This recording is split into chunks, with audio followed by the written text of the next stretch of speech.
కోరేషు మనసును ప్రేరేపింపగా తన రాజ్యమంతటిను చాటించి వ్రాత మూలముగా ఇట్లు ప్రకటన చేయించెను.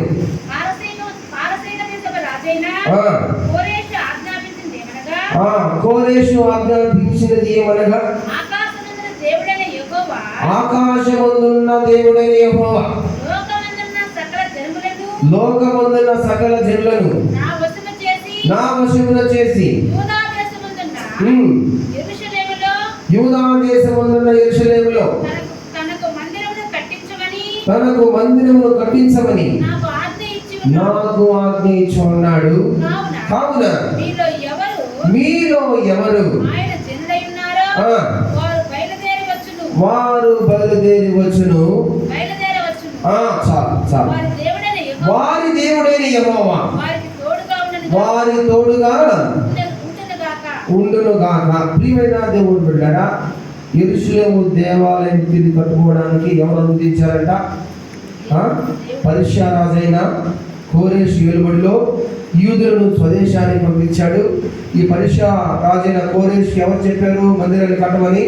దేవుడు కట్టమని నాకు ఆజ్ఞాపించాడయ్యా, దాన్ని కట్టువారందరూ మీరు బయలుదేరి వెళ్ళండి అని ఆయన్ని ఒక తాకీదు రిలీజ్ చేసి పంపించాడు.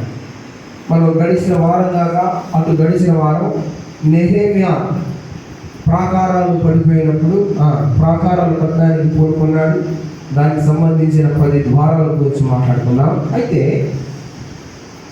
యెజ్రా 1వ అధ్యాయం 1 నుంచి 4 వరకు చదవండి. యెజ్రా 1వ అధ్యాయం 1 నుంచి 4 వరకు త్వరగా చదవాలి. 1:4 అధ్యాయం.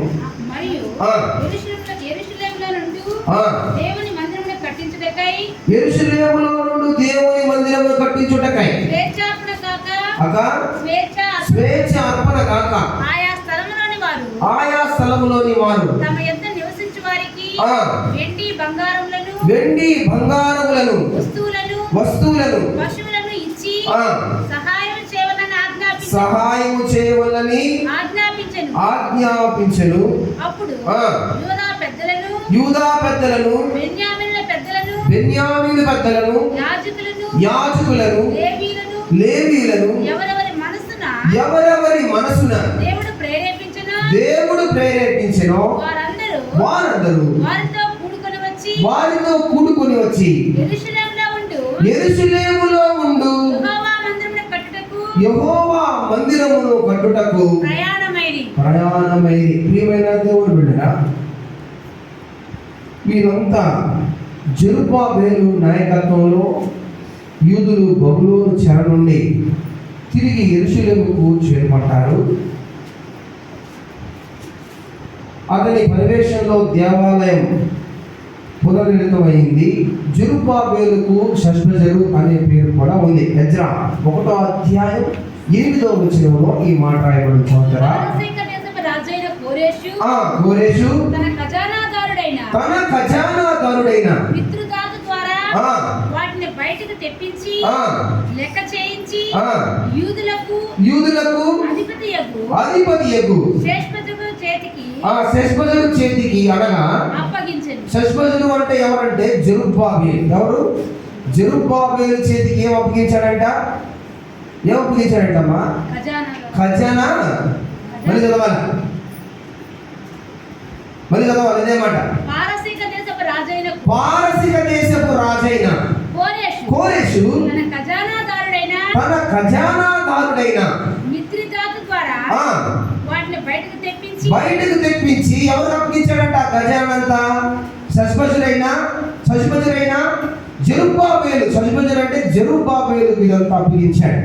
జెరుబ్బాబెలు దేవాలయ నిర్మాణంలో చాలా కృషి చేసిన వ్యక్తిగా కనిపిస్తున్నాడు. ఇదిగో యెజ్రా 3వ అధ్యాయం 2 నుంచి 8 వరకు కానీ, యెజ్రా 4వ అధ్యాయం 2 నుంచి 3 వరకు కానీ, యెజ్రా 5వ అధ్యాయం 2, అదేవిధంగా యెజ్రా 5వ అధ్యాయం 14 నుంచి 16 వరకు కానీ, హగ్గై 12 నుంచి 1వ అధ్యాయం 12 నుంచి 14లో కానీ ఇదంతా చూడగలం. యేసు ప్రభు వంశావళిలో కూడా జెరుబ్బాబెలు ఉదాహరించబడ్డాడు. మత్తయి సువార్త 1వ అధ్యాయం 12వ వచనంలో ఈ మాట రాస్తున్నాడు. టక్కగా చదవండి. బబులోను కొనుక్కోబడిన తర్వాత బబులోను కొనిపోబడిన తర్వాత యెకొన్యా షయల్తీయేలును కనెను. మత్తయి సువార్త 1వ అధ్యాయం 12వ వచనం. బబులోనుకు కొనుక్కోబడిన తర్వాత యెకొన్యా షయల్తీయేలును కనెను. షయల్తీయేలు జెరుబ్బాబెలును కనెను. షయల్తీయేలు ఎవరిని కన్నాడంట? జెరుబ్బాబెలు. క్రీస్తు యేసుక్రీస్తు వంశావళిలో కూడా ఎవరున్నారు? జెరుబ్బాబెలు ఉన్నాడు. లూకా సువార్త 3వ అధ్యాయం 27వ వచనంలో ఒక మాట రాసినాడు. చదవండి. లూకా సువార్త 3వ అధ్యాయం 27.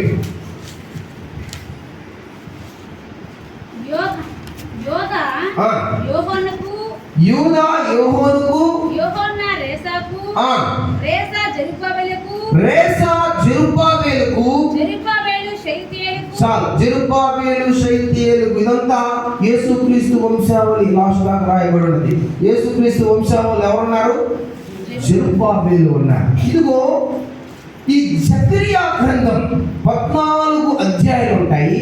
దీని రచనా కాలం క్రీస్తు పూర్వం 520 518లో 1 నుంచి 8 అధ్యాయాలు రాయబడ్డాయి. క్రీస్తు పూర్వం 480లో 9 నుంచి 14 అధ్యాయాలు రాయబడ్డాయి. దీని గ్రంథకర్త ఎవరంటే జకరియా. ఎవరు ఈ జకరియా గ్రంథం రాసింది? జకరియా ఈ గ్రంథాన్ని రచించాడు. మొత్తం దీనిలో ఎన్ని అధ్యాయాలు ఉన్నాయి? 14 అధ్యాయాలు ఉన్నాయి. దీనిలో ముఖ్యమైన వ్యక్తులు ఎవరంటే జెరుబ్బాబెలు, యెహోషువ. ఈ జకరియా గ్రంథం యొక్క ప్రత్యేకత ఏమిటంటే చిన్న ప్రవక్తల గ్రంథంలో యేసుక్రీస్తును గురించిన ఎక్కువ ప్రవచనాలు కలిగిన గ్రంథం ఏదైనా ఉందంటే జకరియా గ్రంథం. ఏంటి? చిన్న గ్రంథంలో యేసుక్రీస్తుని గురించిన ఎక్కువ ప్రవచనాలు కలిగిన గ్రంథం ఏదైనా ఉందంటే ఈ జకరియా గ్రంథం. ఈ జకరియా ఎవరయ్యా అంటే చూడండి. జకరియా 1వ అధ్యాయం 1వ వచనం.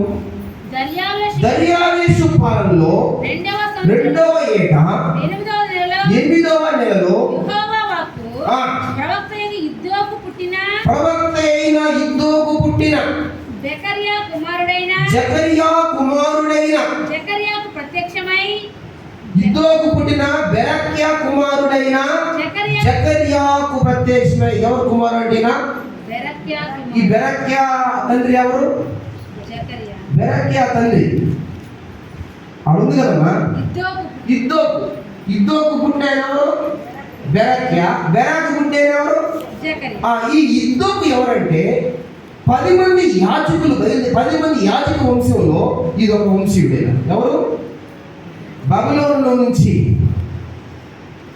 యెరూషలేముకు కోరేషు మహారాజు పంపించేసినప్పుడు 10 మంది యాజక కుటుంబంలో ఈ ఇద్దోకు అతను ఒక లేవి వంశానికి సంబంధించిన వ్యక్తి. లేవి వంశం అంటే ఏ వంశం ఇది?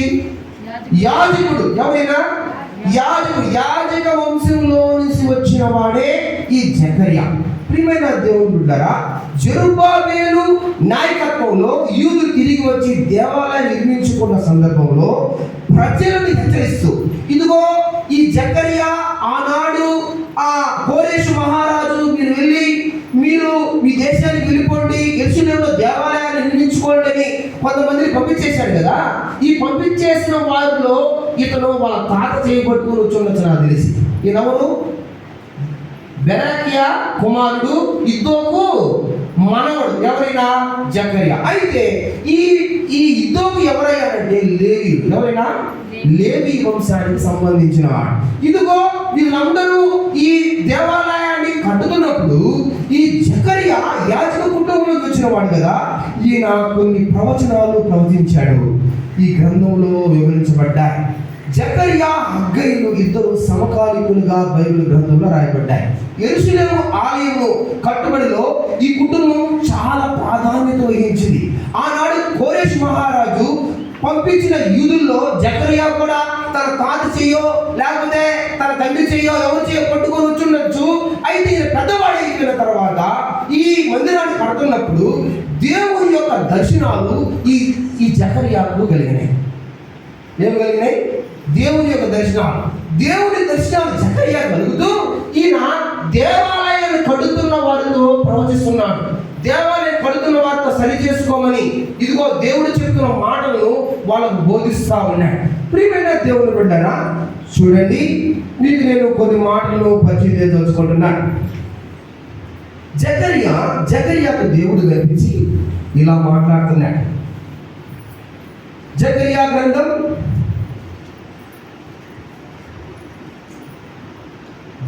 గ్రంథం 1వ అధ్యాయం 7 నుంచి 17 వరకు చదవండి. మరియు దర్యావేషు జాగ్రత్తగా వినండి. ఇక్కడి నుంచి మీకు ఇప్పుడు దాకా జకర్యా అంటే ఎవరు, జకర్యా తండ్రి ఎవరు, వీళ్ళు ఎక్కడి నుంచి వచ్చారు, వీళ్ళు ఏ కుటుంబానికి సంబంధించిన వాళ్ళని విషయాలు చెప్పారు.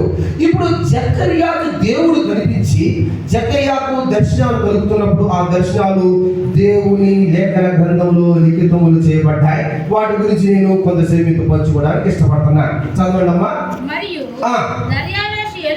దర్యావేషు ఏలుబడినందు 2వ సంవత్సరము సెబాటు అనే 11వ నెలలో 24వ దినాన యెహోవా వాక్కు ప్రవక్తయగు ఇద్దోకు పుట్టిన బెరక్యా కుమారుడు జకర్యాకు యెహోవాకు ప్రత్యక్షమయ్యింది. ఎవరంటమ్మా సెలవిచ్చింది? దేవుడు ఎవరు సెలవిచ్చాడంట? జకర్యాకు ఏమని సెలవిచ్చాడు? చదవక. రాత్రి ఎర్రని గుర్రమునెక్కిన మనుషుడు ఒకడు నాకు కనపడ్డాడు. అతను లోయలో ఉన్న గొంజి చెట్లలో నిలబడి ఉన్నాడు. అతని వెనుక ఎర్రని 17 వరకు చదవక. ఎర్రని గుర్రములు తెల్లని గుర్రములను కనబడెను. చాలు. ప్రియమైన దేవుని బిడ్డలారా, ఈయనకి ఏమి కనపడ్డాయంట చెప్పాలా? ఏం కనపడ్డాయంటమ్మా? గొంజి చెట్లు. గొంజి చెట్ల తర్వాత ఏం కనపడ్డాయంట? ఎర్రని గుర్రం కనపడిందంట. తర్వాత చుక్కలు కలిగిన గుర్రం కనపడిందంట. తెల్లని గుర్రాలు కనిపించినాయి. ఇది ఆయన తెలిసిన దర్శనం.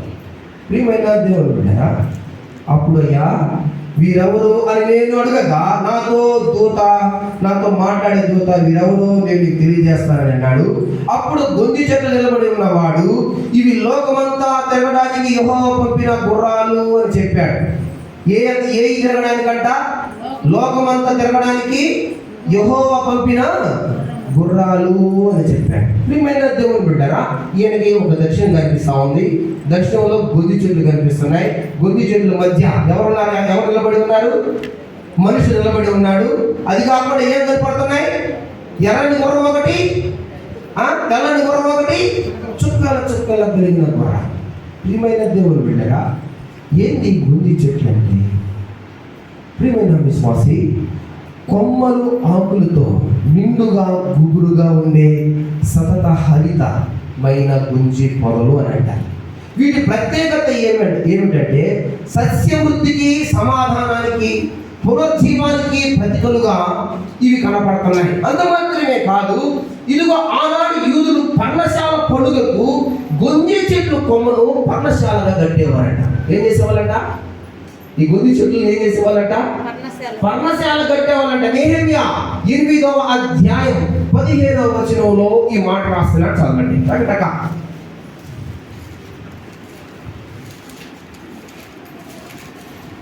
నెహెమ్యా 8వ అధ్యాయం 15వ వచనం. నెహెమ్యా 8వ అధ్యాయం 15వ వచనం. మరియు వారు తమ పట్టణములన్నిటిలోనూ యెరూషలేములోనూ ప్రకటన చేసి తెలియజేయవలసింది ఏమనగా మీరు పర్వతమునకు పోయి ఒలీవ చెట్ల కొమ్మలను అడవి ఒలీవ చెట్ల కొమ్మలను గొంజి చెట్ల కొమ్మలను ఈత చెట్ల కొమ్మలను గుబురుగల వేరు చెట్ల కొమ్మలను తెచ్చి తెచ్చి రాయబడినట్లుగా పర్ణశాల కట్టవలెను. ఏం కట్టాలంట? పర్ణశాల. ఏమేం చెట్లు అంటాక? ఏమేం చెట్లు అంట? ఒకటి ఒలివ చెట్లంట, అడవి ఒలివ చెట్లంట, గొంజి చెట్లంట, ఈత చెట్లంట, గుబురు కలిగిన వేరు వేరు చెట్లంట. ఇప్పుడు ఈ మనుషుడు ఏ చెట్లా కనిపిస్తున్నాడు? ఎలా కనిపిస్తాడు ఈ మనుషుడు?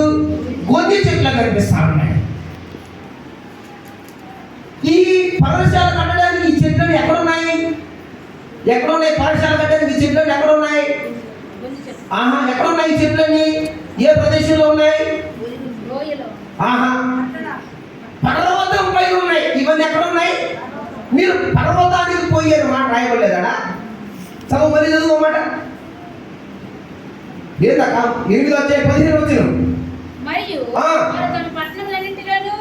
పట్టణములన్నిటిలోను యెరూషలేములోను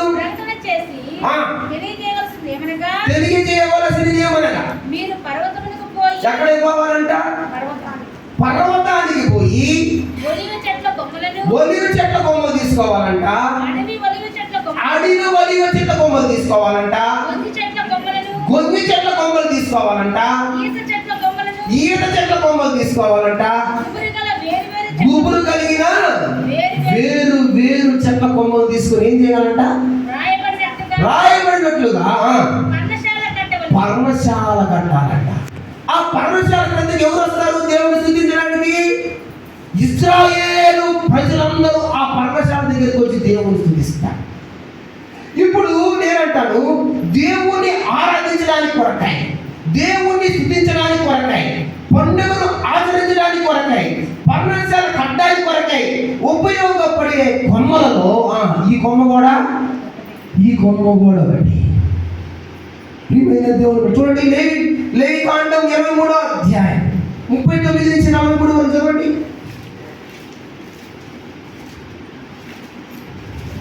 అయితే 7వ నెల 15వ దినమున మీరు భూమి పండుగ కూర్చుకొనగా 7 దినములు యెహోవాకు పండగ ఆచరింపవలెను. యెహోవాకు పండగను ఆచరించవలెను. మొదటి దినము విశ్రాంతి దినము. 8వ దినము విశ్రాంతి దినము. మొదటి దినమున మీరు దప్ప పండ్లను, ఈత మట్లను, గొంజి చెట్ల కొమ్మలను కాలవల యొద్ద నుండి నిరవంజి చెట్లను పట్టుకొని 7 దినములు మీ దేవుడైన యెహోవాకు యెహోవా సన్నిధిలో ఉత్సహించుచు. ప్రియమైన దేవుని బిడ్డలారా, ఈ మట్టలు పట్టుకొని ఏం చేయాలంట? ఈ గొంజి కొమ్మలు పట్టుకొని దేవుని మందిరంలో ఉత్సహిస్తూ ఉండాలంట. ప్రియమైన దేవుని బిడ్డలారా, ఇశ్రాయేలు ప్రజలందరూ దేవుని స్తుతించడానికి పర్ణశాలలో కట్టుకున్నప్పుడు పర్ణశాల కట్టుబడిలో ఈ మొక్క కూడా స్థానం లభించింది. ఇదిగో పర్ణశాల కట్టుబడిలో కావలసిన మొక్కలన్నీ పర్వతంపై ఉంటే ఈ గొంజి చెట్టు కొమ్మ ఎక్కడ ఉంది? ఏడు చెప్పాలా? లోయలో ఉంది. ఏమన్నది? లోయలో గొంజి చెట్లు మధ్య ఒక మనుషుడు కనపడుతున్నాడు. ఆ తర్వాత ఎర్రటి గుర్రం కనపడుతుంది. ఆ తర్వాత చుక్కల గుర్రాలు కనపడుతున్నాయి. ఆ తర్వాత తెల్లని గుర్రాలు కనపడతా ఉన్నాయి. ఈ గొంజి చెట్లు దీనికి ఇది లోయలో ఉంది, ఇదే పర్వతం మీద లేదు. అయితే ఇది ఆయుర్వేద మొక్కలతో, ఆయుర్వేద మొక్కలు అంటే మనకి ఏం కనిపిస్తున్నాయాడా చెప్పాలా? ఒలివ నూనె. దేనికి రాసేవాళ్ళు? దెబ్బ జరిగితే ఆ రోజు ఒలివ నూనె రాసి కంపెనీ కట్టేవాళ్ళు. ఇదిగో ఈ లోయలో ఉండే మొక్కకి ఆయుర్వేద మొక్కలతో సమానమైన భాగం జరిగింది. హల్లెలూయా. లోయలో ఉండే మొక్కకి ఆయుర్వేదంతో ఆయుర్వేదానికి వాడే మొక్కలతో సమాన భాగం. పర్ణశాల నిర్మించడానికి కావలసిన మొక్కల్లో ఇది కూడా చేర్చబడింది. పర్ణశాల నిర్మించడానికి కావలసిన మొక్కల్లో పర్వతాల్లో ఉండే అన్ని మొక్కలతో ఇది కూడా సమానంగా చేర్చబడింది. లోయల్లో కనిపిస్తా ఉంది, కానీ పర్వతాల్లో ఉండే ఉండే మొక్కలతో సమాన భాగాన్ని పొందుకుంటా ఉంది. కారణం ఏందో తెలుసా? దీనికి కొమ్మలు ఉన్నాయి. హల్లెలూయా. ఏమున్నాయి? దీనికి కొమ్మలు ఉన్నాయి. అయితే దీనికి కొమ్మలు లేకపోతే ఇది పరచాల ఉపయోగపడేదా? నో డౌట్, ఉపయోగపడే సమస్యలే. ఇది గుబురుగా ఉంది. అంత మాత్రమే కాదు, దీని మధ్యన దేవుని దూత ఉంది. హల్లెలూయా. ఏముంది దీని మధ్యన? దేవుని దూత ఉంది.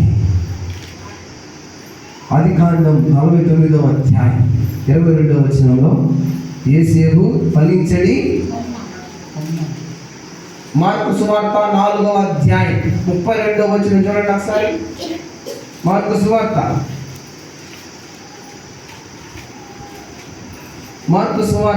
విత్తబడిన తర్వాత అది మొలిచి ఎదిగి కూర మొక్కలన్నిటిలో పెద్దదై గొప్ప కొమ్మలు వేయును. ఏంటది?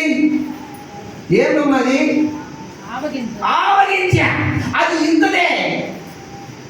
అదే అది నాటబడి పెద్దదై పెద్ద కొమ్మ ఆకాశ పక్షులు వచ్చి గూళ్ళు కట్టుకునే అంత విస్తారంగా విస్తరింపబడిన కొమ్మగా ఉంది. ఇదిగో ఇది కూడా లోయలో ఉంది. దీన్ని ఎవరు పట్టించుకోరు. కానీ దీనికి ఏమున్నాయి? కొమ్మలు ఉన్నాయి. ఇది దేనికి ఉపయోగపడతా ఉంది? పర్ణశాల నిర్మాణానికి ఉపయోగపడతా ఉంది. దేవుడు కూడా దీనికి ఇంత ఆధిక్యత ఎక్కడి నుంచి వచ్చిందంటే, దీని మధ్యన ఒక ఆయన నిలబడి ఉన్నాడు. ఏమన్నాయినా? దేవుని యొక్క దూత నిలబడి ఉంది. దేవుడు నీ మధ్య నిలవాలి అంటే నీవు చెట్లుగా, గుంజి చెట్లు కొమ్మలుగా నువ్వు ఉండాల్సిందే. బైబిల్ గ్రంథంలో చాలా చెట్లు ఉన్నాయి. ఆకు వాడని చెట్టు ఒకటి ఉంది. ఏంటది?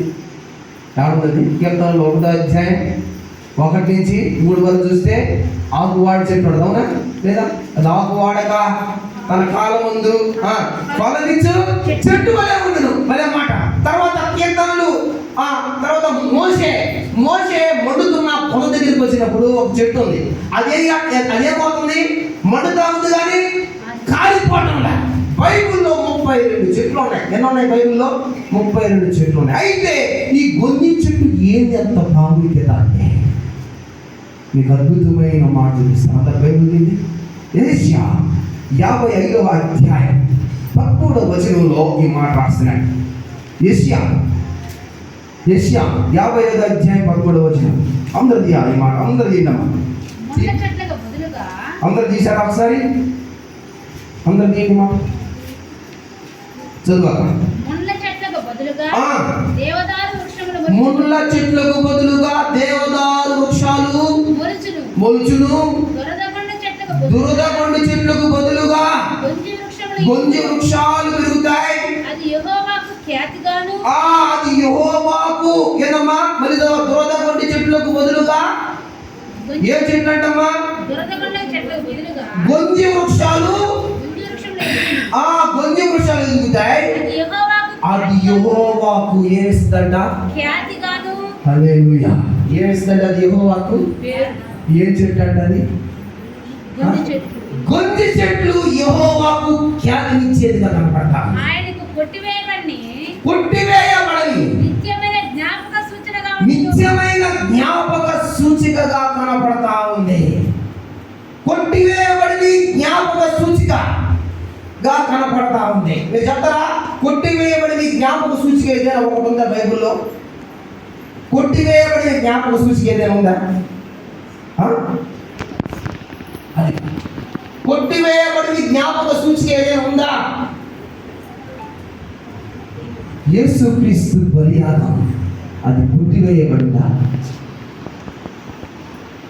కొట్టివేయబడి జ్ఞాపక సూచిగా ప్రతి క్రైస్తవ గుండెలో నిలిచిపోయిందా లేదా? ఏంటి?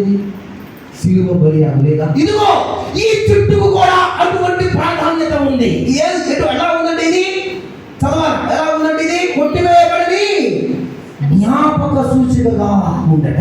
అంత మాత్రమే కాదు, ఇది యెహోవాకు ఖ్యాతినిచ్చేదిగా ఉండట.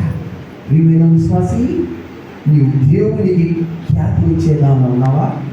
చెట్టే దేవునికి ఖ్యాతినిచ్చేదిగా ఉంటే, చెట్టే కొట్టివేయబడి జ్ఞాపక సూచికగా ఉంటే, తన స్వరూపంలో తన పోలికలో ఇదిగో చేసుకున్న నరుడు దేవునికి ఎంత ఖ్యాతిని తెచ్చిపెట్టాలి. తన స్వరూపంలో తన పోలికలో ఏర్పరచుకుని నరుడు దేవునికి ఎంత ఆధిక్యతను తీసుకొచ్చి పెట్టాలి.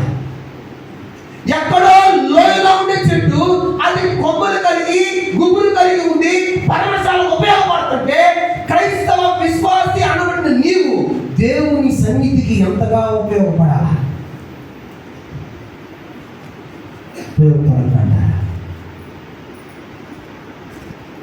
పర్వతాల్లో ఉన్న మొక్కలతో ఇది సమాన భాగమైనది. దేవుని ప్రజలు స్థుతించడానికి ఇదిగో ఇది కారణమైంది కదా. ప్రియమైన విశ్వాసి, నీ వల్ల దేవునికి ఖ్యాతి రాకపోగా దేవుని నామాన్ని వాక్యత, దేవుని సంఘాన్ని వాక్యత, నీ కుటుంబాన్ని వాక్యత, అన్యుల మధ్య దేవుని నామాన్ని వాక్యత. ప్రియమైన దేవుని ఉంటాయా? ఇదిగో బైబిల్ గ్రంథంలో ఒక చెట్టు ఉంది. దేవుడు 3 సంవత్సరాలు దాని దగ్గరికి వెళ్ళాడు. లేదా 3 సంవత్సరాలు ఎలా ఉంది? ఏం కదా పాడపాడు పూతే లేదే పిండే లేదే చని ఆకులతో నిండే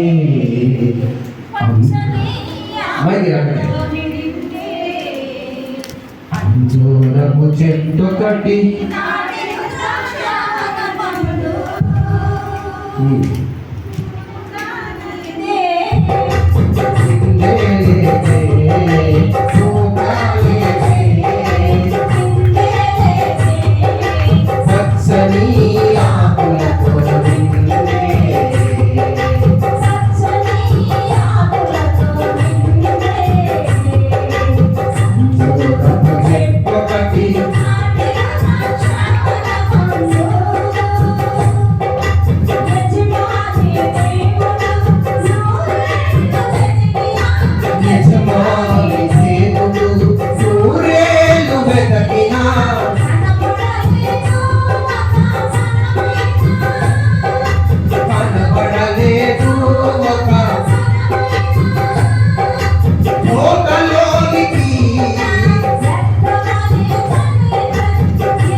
దానికి ఏం లేదంట, మూత లేదు, కిందే లేదు.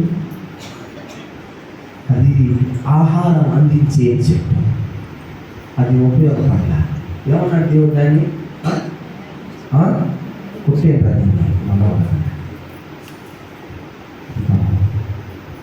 అది ఎప్పుడు దేవుడికి కనపడతా. ఇక్కడ మీరు గమనించాలి, 3 సంవత్సరాలు దేవుడికి కనపడింది. ఎన్ని సంవత్సరాలు? 1-2 సంవత్సరాలు. 1 రోజు 2 రోజులుగా ఎన్ని సంవత్సరాలు కనపడింది? 3 సంవత్సరాలు కనపడితే దాంట్లో ఏం లేదంట, పూత లేదంట, పిందె లేదంట, ఎందుకు ఇది ఉపయోగం లేదు, కొట్టే రాజు ఉన్నాడట. ఇదిగో ఇదేమో ఎక్కడో లోయలో ఉంది, ఇది కనపడిన పరిస్థితుల్లో ఉంది, ఇది ఎవరు చూడని పరిస్థితుల్లో ఉంది. ఇది ఎటువంటి స్థితికి వెళ్ళిపోయిందంటే పర్వతాల్లో ఉండే మొక్కలతో సమానంగా ఎంచబడతా ఉంది. దేవుని దూత నిలబడే స్థితిలో అది ఉంది. దేవుని దూతను ఆహ్వానించే స్థితిలో ఈ గొంతు చెట్టు ఉన్నాయి. దేవునికి ఖ్యాతినిచ్చేదిగా, యెహోవా దేవునికి ఖ్యాతినిచ్చేదిగా ఉంది. అంత మాత్రమే కాదు, కొట్టివేయబడిన నిత్యమైన జ్ఞాపక సూచిగా ఉంది. నువ్వైనా దేవుడు నువ్వు ఏ విధంగా ఉన్నావు దేవుడు? ఈరోజు దేవుడిని మాట్లాడుతున్నావు. ఒక చెట్టే దేవుడికి అంతగా ఉపయోగపడుతుంది. నువ్వు నేను ఎంతగా ఉపయోగపడాలి, నువ్వు నేను ఎంతగా ఉపయోగపడాలి. నువ్వైనా విశ్వాసం. 1 కొరింథీయులకు రాసిన పత్రిక 6వ అధ్యాయం 18 నుంచి 19 వరకు చదవండి. జారత్వమునకు దూరముగా పారిపోడి మనుషుడు చేయు ప్రతి పాపమును దేహమునకు వెలుపల ఉన్నది కానీ జారత్వము చేయువాడు తన సొంత శరీరాన్ని హానికరముగా చేసుకుంటున్నాడు. జారత్వానికి దూరంగా వెళ్తాడు. నువ్వైనా దేవుడు విన్నాడు. ఈ గొంజి చెట్లో ఏదైనా లోపంగా ఉంటే, ఈ గొంజి చెట్లో ఏదైనా దేవునికి అయిష్టమైనది ఏదైనా ఉంటే, ఈ గొంజి చెట్లో దేవునికి ఏదైనా పనికిరాదు ఏదైనా ఉంటే, అది పర్ణశాలకు ఉపయోగపడదు. పర్ణశాలకు ఉపయోగపడదు. దేవుని ఖ్యాతికి ఉపయోగపడదు. ఇదిగో నిత్యమైన జ్ఞాపకం సూచే కాదు ఇది. విశ్వాసం ఇది యేసుక్రీస్తు వారిని తెలియవలసిన చెట్టు. హల్లెలూయా. యేసుక్రీస్తు యొక్క బలియాగానికి గుర్తుగా ఉన్న చెట్టుగా దీన్ని వివరించబడింది. ఇది జ్ఞాపక సూచిక. విశ్వాసం నీవు జ్ఞాపక సూచికగా ఉంటున్నావా?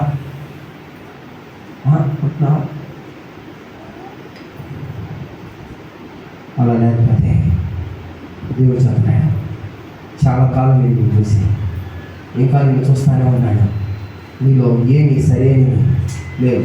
అమ్మా ఫోన్ ఆపండి. ఎవరు ప్రియమైన దేవుడు ఉన్నాడా? దేవుడు పుట్టు వేయడానికి సౌకర్యం చూపిస్తా ఉన్నాడు. జాగ్రత్త పడాలి. దీనిలోనే ఏమేమి కనిపిస్తున్నాయంట? ఎర్రని గుర్రం, చుక్కల గుర్రం, తెల్లని గుర్రం, ఎర్రని గుర్రం. ప్రియమైన దేవుని బిడ్డరా, సమాధానం లేకుండా చేయడానికి ఈ గుర్రానికి అధికారం ఇవ్వబడిందట. ఏమివ్వబడిందట? సమాధానం లేకుండా చేయడానికి గుర్రానికి. ప్రకటన 6వ అధ్యాయం 4వ వచనంలో ఈ మాట రాస్తున్నాడు. చదవండి. ప్రకటన 6వ అధ్యాయం 4వ వచనం. ఎర్రనిదైన వేరొక గుర్రము బయలువెళ్ళెను. మనుషులు ఒకడిని ఒకడు చంపుకున్నట్లు భూలోకంలో సమాధానము లేకుండా చేయుటకు ఈ గుర్రం మీద కూర్చున్న వానికి అధికారం ఇవ్వబడెను. చాలక ఈ గుర్రం మీద కూర్చున్న వాడికి ఏమి చేయండి దేవుడు? ఏం అధికారం అంట? ఒకరిని ఒకడు పొడుచుకొని చచ్చిపోయేటట్లు, నాశనం చేసేటట్లు దానికి అధికారం ఇవ్వబడిన. ఇదిగో దేవుడు రాకడను గురించి జకర్యా ఇక్కడ మాట్లాడుతూ ఉన్నాడు. ఏం రాకడా? దేవుని రాకడ గురించి తెలియపరుస్తూ ఉన్నాడు. ఒకరిని ఒకరు చంపుకునే రోజులు వస్తాయి. ఒకరిని ఒకరు కాల్చుకొని తినే రోజులు వస్తాయి. ఒకరి మీద ఒకరు లేనిపోని చెప్పుకొని కొట్టుకునే రోజులు వస్తాయి. ఇదిగో దానికి అధికారం ఇవ్వబడింది. తెల్లని గుర్రము గురించి మాట్లాడుతున్నాడు. చూడండి, ప్రకటన 6వ అధ్యాయం 2వ వచనంలో రాస్తున్నాడు దీని గురించి. మరియు నేను చూడగా ఇదిగో ఒక తెల్లని గుర్రము కనబడెను. దాని మీద ఒకడు విల్లు పట్టుకొని ఏం పట్టుకోనంట? విల్లు పట్టుకొని కూర్చుండి ఉండెను. అతనికి ఒక కిరీటం ఇవ్వబడెను. అతడు జయించుటకు బయలువెళ్ళెను.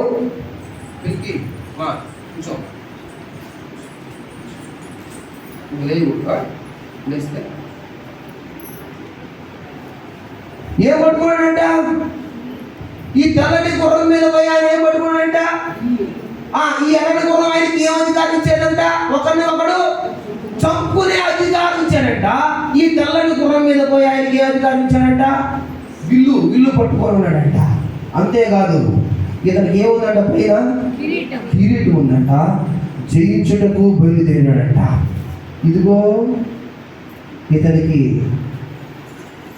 ఎవరు కూడా అడ్డు లేకుండా, ఏది కూడా అడ్డు లేకుండా ఈయన జయించుకుంటూ ముందుకు వెళ్ళిపోయే స్థితిని ఇతను కలిగి ఉన్నాడు. ప్రియమైన దేవుని బిడ్డలారా, అందుకే చూడండి ప్రకటన 19వ అధ్యాయం, ప్రకటన 19వ అధ్యాయం 11వ వచనం ఒకసారి చదువుతారా? మరియు పరలోకము తెరవబడి ఉండుట చూచితిని. అప్పుడు అదిగో తెల్లని గుర్రం ఒకటి కనబడెను. దాని మీద కూర్చుండి ఉన్నవాడు నమ్మకమైన వాడు. ఎవరంట? దాని మీద కూర్చున్న ఆయన ఎవరంట? నమ్మకమైన వాడు, సత్యవంతుడు, అమ్మా అను నామము కలిగిన వాడు. ఆయన నీతిని బట్టి విమర్శ చేయించు యుద్ధము జరిగించుచున్నాడు. ఆయన నేత్రములు అగ్ని జ్వాల వంటివి. ఆయన శిరస్సు మీద అనేక కిరీటములు ఉండెను. ఒక కిరీటం కాదు, ఎన్ని కిరీటాలు ఉన్నాయంట? అనేక కిరీటాలు ఉన్నాయి. ఆయన చేతిలో ఏముందంట? విల్లు ఉంది. ఇదిగో ఆయన నీతివంతుడు, సత్యవంతుడనే నామము కలిగిన వాడు, అనేక కిరీటము ధరించిన వాడు. ఇదిగో ఆయన నీతిని బట్టి న్యాయం తీర్చేవాడు, సత్యమును బట్టి న్యాయం తీర్చేవాడు. ఆయన న్యాయవంతుడు అని రాయబడింది. ఇదిగో ఆయన విల్లు పట్టుకొని తెల్ల గుర్రం ఎక్కి బయలుదేరిపోతా ఉన్నాడు.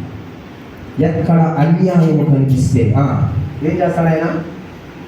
ఎక్కడ అన్యాయం కనిపిస్తే ఏం చేస్తాడు? విల్లేస్తాడు. ఎక్కడ ఆయన దృష్టికి ద్రోహము కనిపిస్తే అక్కడ విల్లేస్తాడు. ఎక్కడ అన్యాయమైన పరిపాలన కనిపిస్తే అక్కడ విల్లేస్తాడు. ఎక్కడ దేవునికి అసహ్యమైన క్రియలు చేస్తూ, దేవునికి దూరంగా బ్రతుకుతూ, ఇదిగో అనేక మందిని హింసిస్తూ బాధపెడుతున్న వారి పట్ల అదే చేస్తాడు, విల్లేసేవాడుగా ఉన్నాడు. ఆయన సత్యవంతుడు, న్యాయవంతుడైన ఉన్నాడు. తెల్లని గుర్రంకి వస్తాడు. ఏమైనా విశ్వాసి అక్కడ కాల సూచనలు జకర్యా మనం వివరిస్తా ఉన్నాడు. ఇదిగో ఆ రోజు యోహానుతో మాట్లాడిన ఆ దేవుడే జకర్యాతో కూడా, ఆ రోజు పద్మసు దీపములో యోహానుతో మాట్లాడిన ఆ దేవుడే జకర్యాతో కూడా మాట్లాడుతున్నాడు. అదే మాట తెల్లని గుర్రం మీద వచ్చిన వాడికి ఏముంది? కిరీటం ఉంది అంటున్నాడు. ఆయనకు అపజయం లేదు, అది ఎక్కడ పోయిన జైలు అంటున్నాడు. ఈయన ప్రకటనలోకి వచ్చేలాగా ఆయన న్యాయవంతుడు, నీతివంతుడు, సత్యవంతుడైన నామము కలిగిన వాడు. ఆయన మీద అనేక కిరీటములు ఉన్నాయి. ఆయన న్యాయం బట్టి తీర్పు చేస్తాడు అంటున్నాడు. ప్రియమైన దేవుని బిడ్డలారా, మీరు గమనించాల్సింది ఒకటే, ఆయన న్యాయ విమర్శలో నేను కనబడితే, ఆయన గుర్రము పోతున్నాడు, ఆయన న్యాయ విమర్శలో కనబడి, ఇదిగో నువ్వు నేను కనపడితే నిన్ను ఆయన చూసి పలకరించరా, ఇది బాగున్నావా, సరిగా ఉన్నారా, కరెక్ట్ అనే స్థితిలో మనం ఉన్నామా? లేకపోతే ఆడించే చూసి ఇక్కడ విల్లు వదిలించుకునే వాళ్ళుగా ఉన్నామా? ఇదిగో ఎంత పెద్ద వేటగానికి గురైన తప్పదేమో కానీ ఆయన గుడి మటుకు మన మాటను బట్టి తీర్పు, మన చూపును బట్టి తీర్పు, మన కోరికను బట్టి తీర్పు, ప్రతి మాటకు తీర్పు. ఆయన వీలు పెట్టే రోజు ఒక రోజు ఉంది, జాగ్రత్త. ఈ మాటలు ఎందుకు చెప్తున్నా తెలుసా? దేవుడు మనల్ని హెచ్చరిస్తూ మాట్లాడుతున్నాడు. హల్లెలూయా. ఏం చేస్తున్నాడు? ఆయన ప్రాణానికి తిరుగులేదు. చదువుక ప్రకటన 6వ అధ్యాయం 2వ వచనం చదవండి ఒకసారి. ప్రకటన 6:2. మరియు ఆ. నేను చూడగా ఇదిగో ఒక తెల్లని గుర్రము కనబడెను. ఒక తెల్లని గుర్రము కనబడింది. దాని మీద ఒకడు విల్లు పట్టుకొని కూర్చుండి. ఏ పట్టుకొని కూర్చున్నాడంట? విల్లు పట్టుకొని కూర్చున్నాడు. అతనికి ఒక కిరీటం ఇవ్వబడింది. అతను జయించడానికి బయలుదేరాడు. ప్రియమైన దేవుని బిడ్డలారా, ఇక మళ్ళీ మనసు ఒకసారిగా ఆయన స్టార్ట్ చేసిన తర్వాత ఆయన ఆపగలిగిన వాడు ఎవరు లేడు. ఆయన న్యాయవంతుడు, నీతివంతుడు, సత్యవంతుడు. ఆయన చేతిలో విల్లుంది. న్యాయమును బట్టి తీర్పు తీరుస్తాడు. ఆయనకి ధనికులను, పేదలను, దరిద్రులను ఈ తేడాలే, కులం మత ఈ తేడా లేకుండా ఆయన విల్లు విసే రోజు ఒక రోజు ఉంటాయి. మనం జాగ్రత్తగా ఏమైనా దేవుడుగా. మూడోదిగా ఏ గుర్రం కనిపిస్తూ ఉందంట? చుక్కల గుర్రం. చదవండి జకర్యా 6వ అధ్యాయం 3వ వచనంలో. జకర్యా 6:3.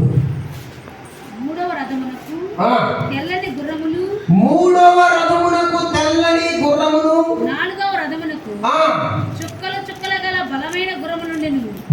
ఏమంట?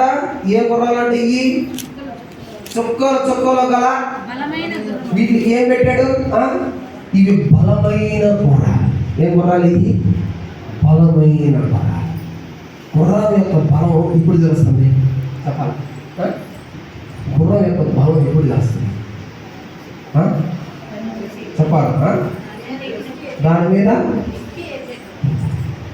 ఎక్కి వెళ్ళేటప్పుడు, సవారీ చేసేటప్పుడు, అది యుద్ధ భూమిలో యుద్ధం చేసేటప్పుడు దాని యొక్క బలం ఎందుకు తెలుస్తుంది, దాని యొక్క శక్తి ఎందుకు తెలుస్తుంది. ఇదంతా ఎటువంటి గుర్రం అంటే ఇది? చెప్పాలి. చుక్కల గుర్రం ఎటువంటిదంట? బలమైన గుర్రం. దీనికి సాటి కానీ, దీనికి మేటి కానీ ఏది లేదు. ఏ గుర్రం లేదు.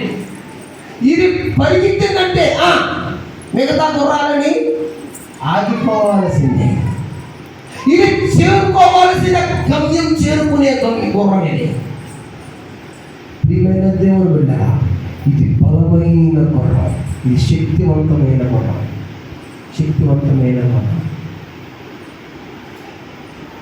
ఈ గుర్రాలన్నీ అంట ఏం చేస్తున్నాయంటే దేవుని సన్నిధిని విడిచి భూలోకంలో సంచరిస్తున్నాయట. అది ఆయన చూసే దర్శనం. ఏం చేస్తున్నాయంట ఈ గుర్రాలు? దేవుని సన్నిధిని విడిచి ఏం చేస్తున్నాయంట? భూలోకంలో సంచరిస్తూ ఉన్నాయట. సంచరిస్తూ ఈ లోకం అంతా తిరిగి, ఈ భూలోకం అంతా తిరిగి ఆయన చెప్తున్నాయంట భూలోకం శాంతంగా ఉంది, సమాధానంగా ఉంది అని చెప్తున్నాయట. ఏంటి దీని అర్థం? భూలోకం ఎలా ఉందని చెప్తున్నాయట. చదవక 1వ అధ్యాయం జకర్యా గ్రంథం తీయండి. జకర్యా గ్రంథం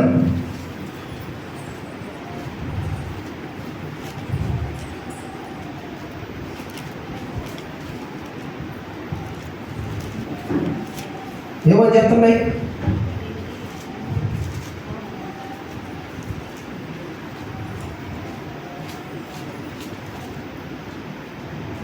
పది రోజులు చదవండి. నీవు ఇంకనూ ప్రకటన చేయవలసింది ఏమనగా, ఇక నా పట్టణములు భాగ్యముతో మరి ఎక్కువగా నింపబడును. ఇంకను యెహోవా సియోనును ఓదార్చును. అక్క 11వ వచనం చదవండి.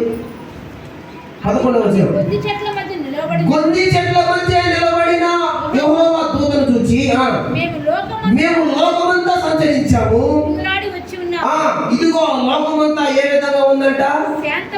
శాంతంగా నిమ్మలంగా ఉన్నట్టు మేము చూసాం. ఏంది లోకం శాంతంగా నిమ్మలంగా ఉందంటే ఏమని చెప్తున్నాయి? ఇది ఏమని చెప్తున్నాయి? అయ్యా, నేను చేయవలసిన యుద్ధం అయిపోయింది, లోకమంతా శాంతంగా ఉంది, లోకమంతా నిమ్మలంగా ఉంది అంటే ఏమన్నట్టు? ఇక నువ్వు బయలుదేరి రా ఇక నువ్వు రాజ్య స్థాపన చేయి. అయిపోయింది. ఎక్కడెక్కడ వాళ్ళందరినీ అరుచుకుంటూ వెళ్ళిపోయాం. ఎక్కడెక్కడ వాళ్ళందరూ దేవునితో లేని వాళ్ళందరూ పడిపోయినారు. ఇదిగో విశ్వాసులు మాత్రమే నిలిచినారు. నీతి న్యాయం బట్టి తీర్పు తీర్చుకుంటూ వచ్చాం. వాకమంత ఏ విధంగా ఉంది? ఇప్పుడు ఏడైనా వాకమంత శాంతంగా ఉంటుందా? నిమ్మలంగా ఉంటుందా? ఇదిగో శాంతంగా ఉందంటే లోకం నుండి చెడంతా తీసిపెట్టేశాం. ఇక ఏమి లేదు. వాకమంత ఎట్లా ఉందంట? శాంతంగా నిమ్మలంగా ఉంది. ఇక నువ్వు రావచ్చయ్యా, తెలియపరుస్తాను. నేను వస్తాను అని దేవుడు జకర్యాతో మాట్లాడుతా ఉన్నాడు. ప్రియమైన దేవుడు బిడ్డ, దేవుడు వస్తున్నాడు. నువ్వు జాగ్రత్తగా ఉండు. నువ్వు భద్రంగా ఉందా? నీ వ్యక్తిగత జీవితం భద్రంగా కాపాడుకో. నీ మొక్కలతో పనిలే, నీ కుటుంబంతో నీ పనిలే. నేను మళ్ళీ చేస్తున్నా, నీ కుటుంబంతో నీ పనిలే. రక్షణ పడతాడు, రక్షణ పడినోడు విడవ పడతాడు. నీవు నీ క్యారెక్టర్, నీ వ్యక్తిగత జీవితం నువ్వు కాపాడుకోతే. ఎవడి రక్షణ వాటికి, ఎవరి రక్షణ వాటికి. ప్రియమైన విశ్వాసం, దేవుడి రక్షణ వాటికి. దేవుడు రాబోతున్నాడు. ఇవి చెప్తా ఉన్నాయి. ఎలా ఏమని చెప్తున్నాయంటాక? లోకమంతా శాంతము కలిగి నిమ్మలముగా ఉన్నారని చెప్తున్నాయి. ప్రియమైన విశ్వాసం, రాకడకు సూచనగా జకర్యా గ్రంథంలోనే ఆయన మాట్లాడుతూ ఉన్నాడు. అందరూ ప్రకటన గ్రంథం రాకడకు సంబంధించిన గ్రంథం అంటారు, కానీ నిజమే. అయితే ముందుగా దేవుడు జకర్యాతో మాట్లాడాడు. హల్లెలూయా. జకర్యాకు ఇదిగో పాత నిబంధనలో ఉన్న ప్రజలకి పాత నిబంధనలో ఉన్న ప్రజలకి ప్రకటన గ్రంథం జకర్యా గ్రంథమే. హల్లెలూయా. ఇదిగో ఈ యేసుక్రీస్తు తర్వాత పుట్టిన మనకు ప్రకటన గ్రంథం రాకడ గ్రంథం అయితే, పాత నిబంధన ప్రజలకు ప్రకటన గ్రంథం ఏంటి? జకర్యా గ్రంథం. అయ్యా మాకు తెలియదయ్యా, ప్రకటనలో రాసావు కదా, మేము అప్పుడు చచ్చిపోయినామంటే కుదరదు. జకర్యా గ్రంథం ఉంది కదా. ఏమంటాడైనా? జకర్యా గ్రంథం ఉంది. విశ్వాసం ఎవ్వరు కూడా తీర్పు నుంచి తప్పించుకొని నెమ్మది తీర్పు దగ్గర అంతా నిలబడవలసిందే. రెండవ విషయం, 4 కొమ్ములు కనిపిస్తున్నాయి.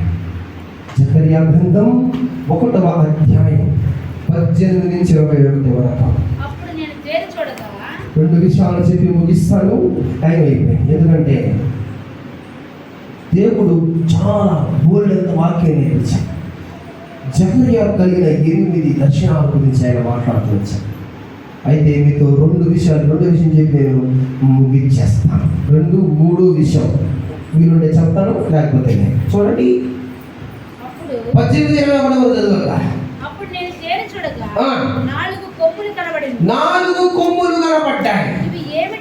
ఇవి ఏమిటి అని నాతో మాట్లాడుచున్నాను దూతను అడగగా అతడు ఇవి యూదా వారిని, ఇశ్రాయేలు వారిని, యెరూషలేము నివాసులను చెదరగొట్టిన కొమ్ములు అని. 4 కొమ్ములు, 4 రాజ్యాలు, 4 దిక్కులు. ఇదిగో కోడిగల కొమ్ములు ఆనాటి కాలంలో బలాన్ని సూచిస్తున్నాయి. సుమారు క్రీస్తు పూర్వం 1000 సంవత్సరాల క్రితం జకర్యా కాలం వరకు ఇజ్రాయేలు యూదులను బెదిరిస్తూ 4 రాజ్యాలను సూచిస్తున్నాయి. ఆ రాజ్యాలు 4 రాజ్యాలు శక్తివంతమైనవి. 1 అషూరు రాజ్యం, 2ది బాబిలోను రాజ్యం, 3ది ఐగుప్తు రాజ్యం, 4ది మధ్య పారసీక రాజ్యాలు.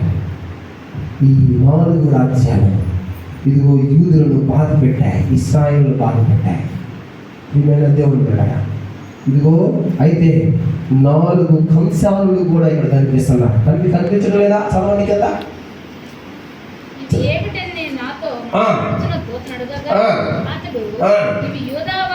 యూదా వారిని, ఇశ్రాయేలు వారిని, యెరూషలేము నివాసులను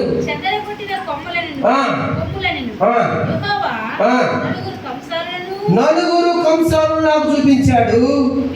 వీరేం చేయడానికి వచ్చారు అని అడిగినందుకు ఆయన ఎవడును తల ఎత్తకుండా యూదావారిని చెదరగొట్టిన కొమ్ములివే, అయితే వాటిని భయపెట్టడానికి యూదా దేశస్తులందరినీ చెదరగొట్టడానికై వారి మీద బలత్కారం జరిగించిన అన్ని జనుల కొమ్ముల్ని పడగొట్టడానికి వీరు వచ్చారు అని చెప్పారు. ఏం చెప్పారంట? అయ్యా, ఈ 4 కంసాలు ఎవరైతే ఇజ్రాయేలును బాధ పెట్టారు, ఎవరైతే యూదులను బాధ పెట్టారో ఆ రాజ్యాలు ఉన్నాయి. ఎన్ని రాజ్యాలు అయ్యి? 4 రాజ్యాలు. ఏమేమయ్యి? అషూరు రాజ్యం, బబులోను రాజ్యం, ఐగుప్తు రాజ్యం, మధ్య పారసీక రాజ్యాలు. ఈ రాజ్యాల కొమ్ములను విరవడానికి 4 కంసాలు వచ్చారు. దేవుడు ఇదిగో ఇజ్రాయేల్లో మనం కూడా ఉన్నాం. ఇజ్రాయేల్లో ఐగుప్తు చెర నుంచి విడిపించిన ప్రజల్లో మనం కూడా ఉన్నాం. దేవుడు చెప్తాను, మిమ్మల్ని ఇబ్బంది పెట్టిన వాళ్ళని కొమ్ము నేను ఇది చేస్తాను, మీరు భయపడాలి. మిమ్మల్ని ఎప్పుడు పెట్టిన వాళ్ళని నేను అనుచేస్తాను, మీరు భయపడవాలి. 4 కంసాలను పంపిస్తున్నాడు. వాళ్ళు ఎవరైతే యోధులను ఇజ్రాయేలుని ఇబ్బంది పెట్టారో వాళ్ళ కొమ్ములను చేస్తారు.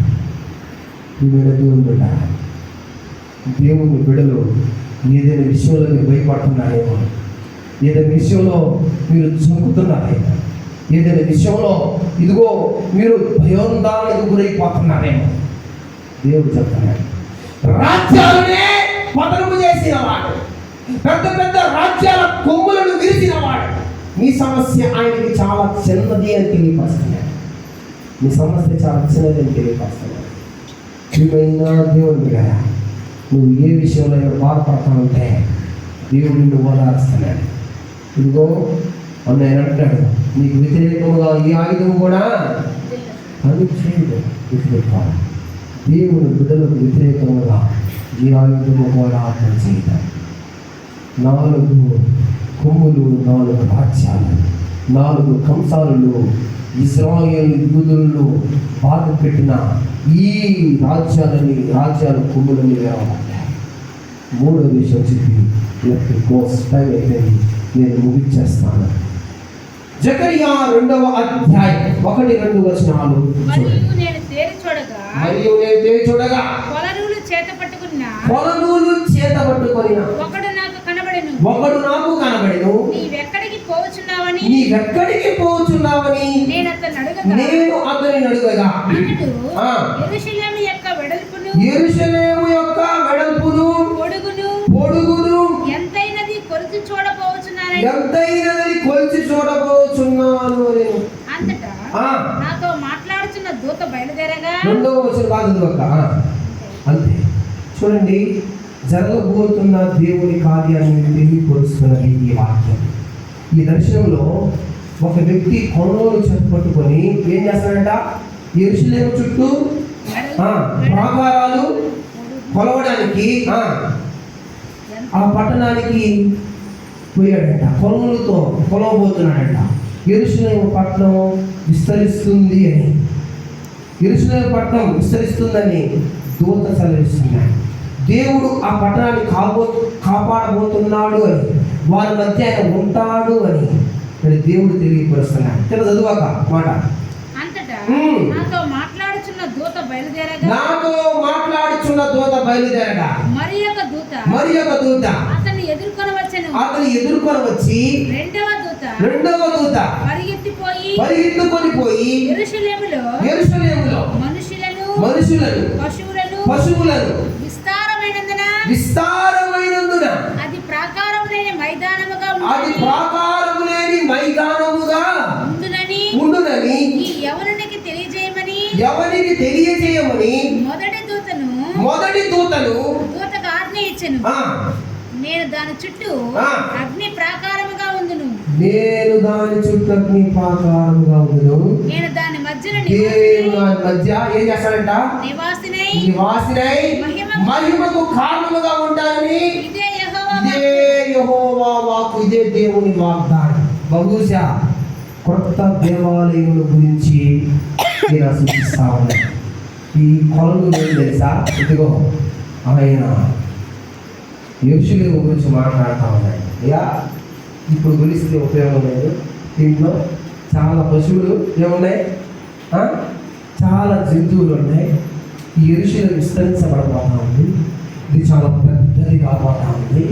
దీని మధ్యన నేను నివాసం చేయాలనుకుంటున్నాను. ఇది నా మహిమకు కారణంగా ఉండబోతుందని యెహోవా దేవుడు మాట్లాడుతున్నాడు. బహుశా ఈ మాట ఏం తెలుసా, రాబోతున్న దినాల్లో ఇదిగో దేవుడు ముందుగా జకర్యాకు చెప్పిన ప్రవచనం, రాబోతున్న దినాల్లో యెరూషలేము చాలా పెద్దది కాబోతా ఉంది. ఇది యెరూషలేము చాలా పెద్దది కాబోతా ఉంది. యెరూషలేము క్యాపిటల్ చేసుకొని దేవాది దేవుడు మనం పరిపాలించబోతున్నాడు. ప్రకటన 21వ అధ్యాయంలో రాయబడి చదవదులేండి. ప్రకటన 21వ అధ్యాయంలో రాయబడి యెరూషలేము గురించి ఈ కొలను ఏమని తెలియపరుస్తుందంటే, ఇదిగో యెరూషలేముని ఇప్పుడు కొలవడం కాదు, ఇదిగో అది విస్తరించబడబోతాం. ఏంటంట అది విస్తరించ, అది మహారాజు పట్టణం. ఏంటంటే అది మహారాజు పట్టణం, మహారాజు పట్టణం. దాని అది నా మహిమగా ఉండబోతాను. తెలిసి నీ అనుదిన ప్రార్థనలో నువ్వు ఖచ్చితంగా దేని గుర్తు చేసుకోవాలా, యెరూషలేమును గుర్తు చేసుకుంటున్న నీ ప్రార్థన ఉండకూడదు. నీ వ్యక్తిగత ప్రార్థన ఖచ్చితంగా ఎవరు గుర్తు చేసుకోవాలా, ఆయన అది ఇష్టపడే ప్రార్థన, ఆయన ఇష్టపడే దేశం, ఇష్టపడే పట్టణం. అది ఇదిగో అది విస్తరించబడబోతా ఉందండి. దీనికి తెలుసా, ఇదిగో మనందరం ఆ పట్టణంలో ఉండబోతున్నామని దేవుడు ఎవరు చెప్పలేడు, జకర్యాకు దేవుడు రాస్తున్నాడు. నేనంటాను అంత స్వరూప ఆ యెరూషలేము పట్టణంలో ఉండడం నీకు అంత సులభమా? అది అంత సులభంగా దక్కించుకుంటా? అది సహాలు పొలాలు ఉన్నంత సులభమా? కానీ అది పొందుకోవాలంటే ఎందుకో నువ్వు ఇటువంటి స్థితిలో ఉండాలా. దేవుడు రాబోతున్న దృష్టాంత చెప్తా ఉన్నాడు. ఇది విస్తరింపబడబోతా ఉంది, ఇది నాకు మహిమగా ఉండబోతా ఉంది, దీని మధ్య నేను నివాసం చేయబోతా ఉన్నాను. ఇది నేను ఇష్టపడిన పట్టణం, యెరూషలేము పట్టణం. దీన్ని కొలవలేదు ఇప్పుడు.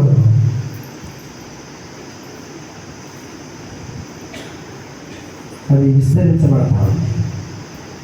ఏమైనా దేవుడున్నా ఆ పట్టణంలో నువ్వు నేను ఉండాలి. దేవాది దేవుని దగ్గర నువ్వు నేను ఆయన రథసారథులే మనం పట్టాలి. ఎంత జీవితం జీవించి ఎంత బతుకు బతికి ఇంకెలా తెచ్చారా కదా, అంత బతుకు బతికి ఇంకెలాగా తెచ్చారా అట్లా క్రైస్తవ జీవితం నువ్వు ఎంతకాలం జీవిస్తావో నాకు తెలియదు, కానీ నీ మరణం తర్వాత నువ్వు పరమ యెరూషలేములో ఉండాలి. హల్లెలూయా.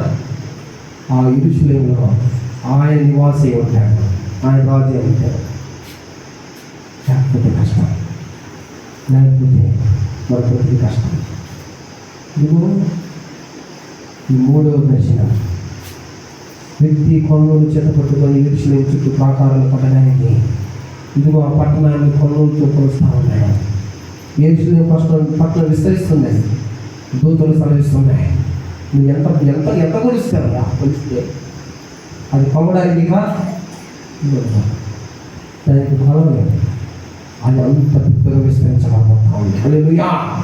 దాని దేవాది దేవుడు రాజే, ఆయన సింహాసనం పోయి ఆయన కింద మనం బొడ్డులే, ఆయన కింద మన రథసారథులే, ఆయన సేవకులే, ఆయన పాలకులే, ఆయన కింద పరివారమే మనం పట్టుకోవాల్సిన రోజు ఒక రోజు ఉన్నాయి. ప్రియమైన విశ్వాసి, ఆ యెరూషలేము పట్టణంలో ఉండాలనుకుంటే ఇదిగో నువ్వు తెలుసుకోవాల్సిన ఒకటే. నేను ముగిస్తాను, ఇంకా నాకు తెలిసి 5 విషయాలు ఉన్నాయి, టైం లేదు, నేను ముగిస్తాను. నువ్వు దాంట్లో ఉండాలంటే ఒకటే మాట, నేను తెలుసా, సిలువ. నువ్వు సిలువ చెంతకు వస్తాయి, ఇదిగో సిలువ దగ్గరికి నువ్వు వస్తాయి. సిలువలో కన్నీళ్ళు, సిలువలో ఆయన కాల్చే రక్తం, ఇదిగో సిలువలో ఆయన బాధ. ఈ లోకంలో నువ్వు తెలుసుకుంటే ఆయన గురించి చాలు. ఇదిగో నువ్వు కూడా ఆయన అన్నాడు, నీ సిలువను ఎత్తుకొని నువ్వేం చేయాలంట? నీ సిలువను ఎత్తుకొని యేసయ్య సిలువ దగ్గరికి నువ్వు పోవాలి. సిలువ లేకుండా ఎవరు ఆయన సెలవించాలి. ఇదిగో నువ్వు గొంది చెట్టులాగా బ్రతకాల్సిందే. ఎలా బ్రతకాలు? గొంది చెట్టులాగా బ్రతకాల్సిందే. ఇదిగో దేవుని యొక్క రాకడలో గుర్రాలు తెలియపరుస్తూ ఉన్నాయి. ఇదిగో కొలనులతో ఒక ఆయన యెరూషలేమును కొలుస్తూ ఉంటే, ఎందుకయ్యా ఇది విస్తరించబడబోతా ఉంది అని దేవుడు మాట్లాడుతూ ఉన్నాడు. ఆ విస్తరించే దాంట్లో నువ్వు నేను కూడా ఉండాలని దేవుడు కోరుతాడు. ఆ సిలువ వైపు చూద్దాం, సిలువ వైపు చూద్దాం. ఈ సిలువను ఎత్తుకొని, మన సిలువ ఎత్తుకొని ఆయన సిలువ ఎత్తుకొని కళ్ళు మూసుకొని ప్రార్థిస్తున్నాం. దేవా